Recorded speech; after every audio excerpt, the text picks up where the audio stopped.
Hello guys, I'm Tom, and today we're going to explore who Abracadaver really is. In the vast and colorful universe of animated series, we encounter all kinds of villains. Some are crafted to make us laugh with their ridiculous failures. Others surprise us with unexpected twists or complex motivations. But then there's a small, very exclusive group that achieves something far more disturbing.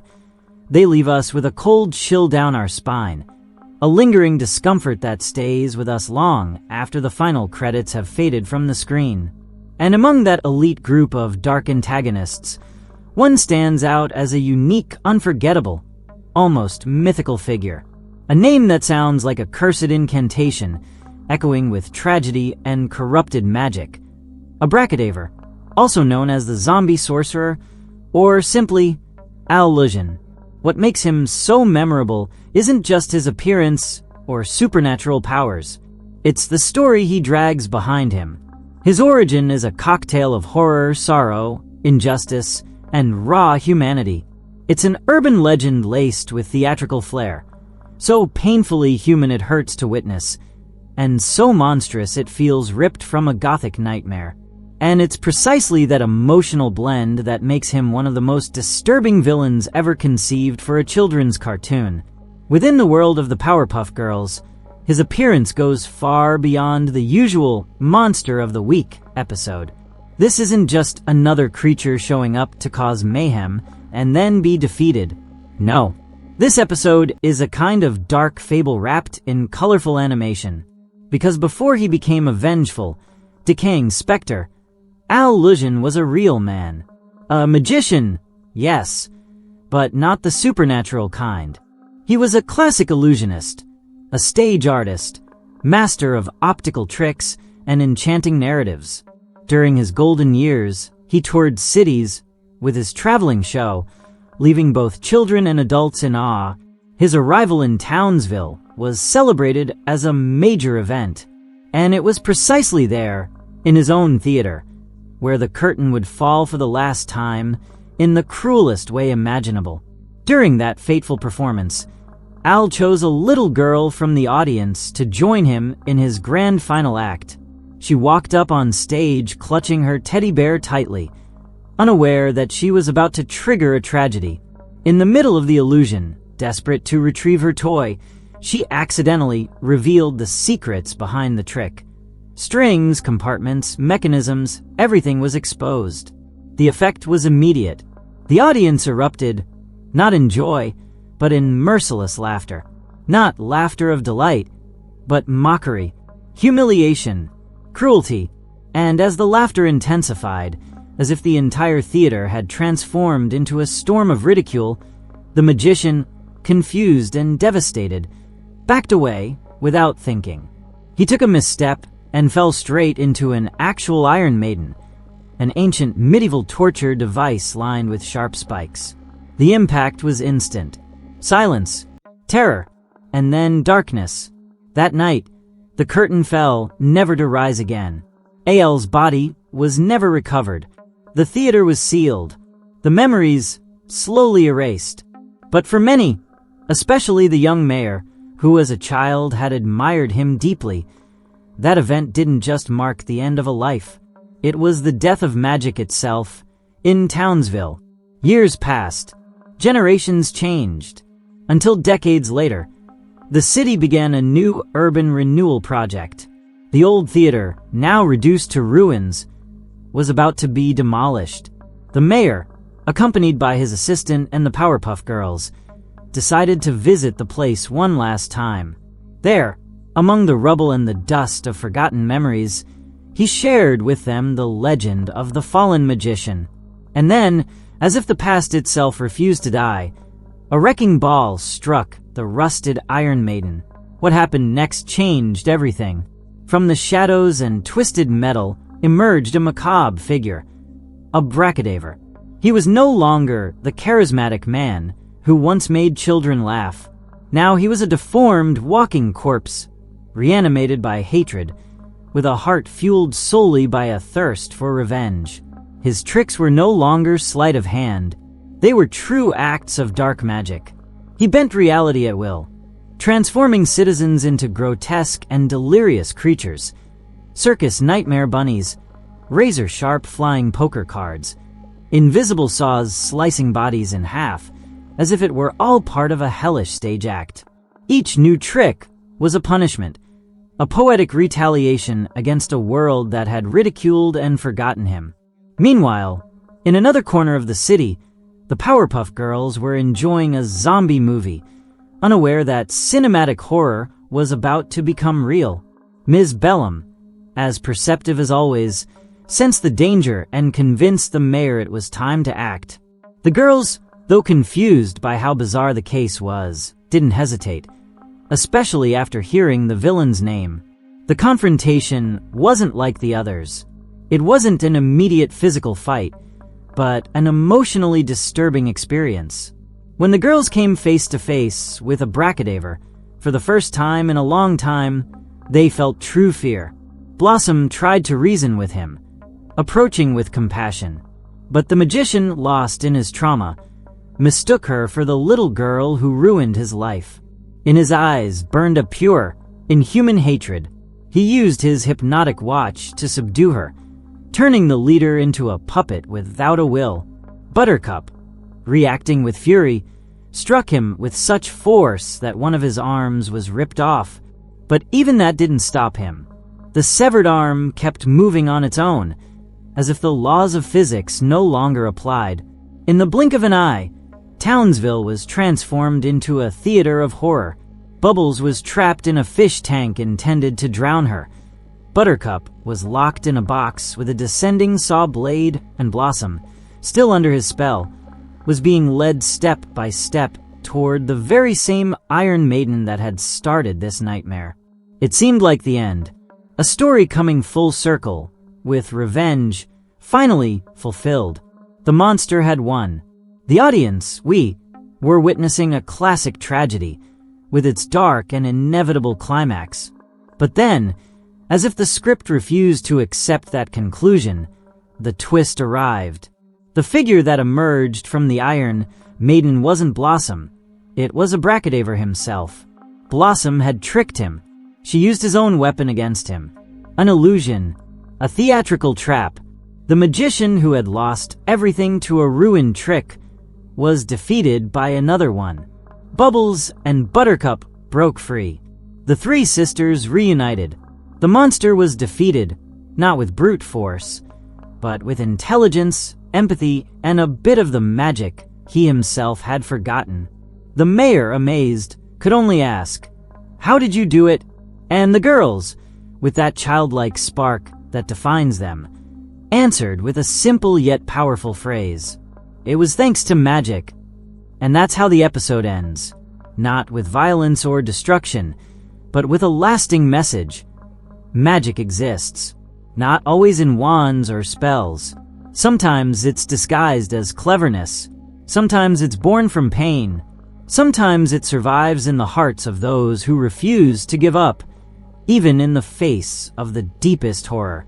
After meticulously unraveling every single event that preceded his return, after going over the puzzle pieces that make up his origin, his downfall, and his fateful rebirth, we now face the most chilling and revealing moment of all, diving into the very essence of the character. It's time to explore, without veils or embellishments, the elements that define the being he has become. His physical presence, his distorted psyche, his powers that defy the laws of reality, his weaknesses, hidden at first glance but deeply symbolic, and the cultural roots that gave him shape. Only by looking directly at the creature and at the man he once was, can we begin to understand why Abracadaver is not just an animated villain, but a spectre etched into the collective psyche of an entire generation. Because Abracadaver isn't just a one-off threat in the Powerpuff Girls. He's not just another monster of the week or a pretext for weekly conflict. He's a symbol, a warning, a walking tragedy, a Gothic figure born from failure, rejection, and the desperate need to be loved. And it's that emotional weight that makes him infinitely more terrifying. Visually, his design is a testament to decay. His entire body screams what words can no longer express: death, decomposition, and the pain of having been forgotten. Every inch of his anatomy seems meticulously crafted to provoke discomfort. It's not just physical horror, but a visual representation of emotional deterioration. Abracadaver looks as though he stepped straight out of a dark medieval legend or the most twisted pages of European folklore. His appearance recalls the archetype of the Lich, a recurring figure in fantasy literature, a sorcerer who conquered death through forbidden rituals, but at a terrifying cost: the loss of his humanity, the collapse of his flesh, and the corruption of his soul. His skin, now a necrotic green, is cracked and split open in multiple places, revealing bone beneath the rotting flesh, especially on his face, where the horror is concentrated. A partially exposed skull, a jaw where a neatly trimmed beard contrasts unsettlingly with the bare bone, as if remnants of dignity were trapped within a mask of death. His only visible eye burns with an unnatural red glow, ignited by a mix of arcane power and bottomless hatred. He doesn't blink. He doesn't flinch. He only stares and condemns. As for his attire, what was once a majestic outfit now hangs from his body like a burden from the past. His black robe is torn by time and the grave that consumed him. His red vest, now little more than tatters, clings to him like a relic of another life. His shirt, once as white as a spotlight, is now a yellowed, stained rag, a sad echo of his glory days. And the most unsettling detail: he's missing a shoe. The right one, a mistake of fate that wasn't corrected by resurrection. A crack in the illusion that reveals the brutality of his fall, as if death had frozen him at the most tragic moment of his existence. And yet, amid all that decrepitude, there's one thing that hasn't changed. Something that clings stubbornly to his head with childish defiance. His little magician's hat, an object that, far from softening his image, makes it even more disturbing. That ridiculous, disproportionate, out-of-place hat is all that remains of his past as an artist. As a man, as a dreamer, his hands, now long, skeletal claws, are like spectral scalpels, capable of tearing through both flesh and memory. Every movement he makes feels like part of a macabre choreography, as if he still remembers the theatrical gestures of the illusionist he once was, but now twisted by hatred and death. The tragedy deepens when we realize that beneath that layer of horror, there once was a man, an artist, a sensitive soul. Lusion, his real name, wasn't a dark sorcerer, but an illusionist obsessed with applause. His life revolved around public recognition. His ego wasn't fed by evil, but by approval. That emotional dependence made him vulnerable, fragile, desperate to be loved by his audience. And it was precisely that fragility that dragged him into the abyss when, on the most fateful night of his life, a simple little girl, unintentionally, destroyed the illusion he had built. She exposed him before an audience that showed no mercy. In seconds, he was reduced from magician to laughingstock, and from there to martyr. He died filled with shame.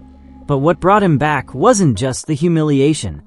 It was the pent-up rage, the overwhelming sense of injustice, the belief that the world had taken everything from him without giving him a chance to redeem himself. His return was not a coincidence. It was the direct result of a wound that never healed. When the Iron Maiden was destroyed during the demolition of the old theater, it wasn't just a physical object that was shattered. It was the release of a trapped soul, a dormant curse. Abracadaver awoke, and the stage was set for his revenge. And with him came his powers. This is no longer about smoke and mirrors or sleight-of-hand tricks. What Abracadaver now commands is pure dark magic. He can alter reality, manipulate objects without touching them, warp bodies and minds, summon visual horrors worthy of a tortured mind. He can turn people into living playing cards, create humanoid rabbits with hollow eyes, trap his enemies in magic boxes that slice without spilling blood. Each of his acts is a sinister reinterpretation of the tricks that once made him famous. But now, instead of inspiring wonder, they inspire terror. However, he is not omnipotent. Like all tragic villains, Abracadaver has his Achilles heel. His body, while resilient, still obeys the rules of the physical world. It can be wounded, worn down, even deceived. But more importantly, his mind remains anchored to his trauma. His deepest weakness isn't physical, it's emotional. His obsession with the past, the humiliation, the need to restore his honor, makes him predictable. And it was precisely that flaw that allowed Blossom, at the climax of the episode, to turn his own power against him. The hypnosis he tried to use on her was reflected back with unexpected cunning. The leader of the girls didn't defeat him with strength, but with intelligence.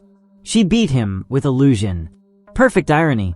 Finally, there's a deeper layer in the creation of this character, his mythological foundation. According to the creators of the show, among them the visionary Genndy Tartakovsky, Abracadaver is inspired by Eastern European legends, especially those of the Revenant and the Draugr, the dead who return not out of hunger, but out of resentment, out of injustice, beings condemned not for their sins, but for the pain of never having been understood, spirits that cannot rest because their story was left unfinished.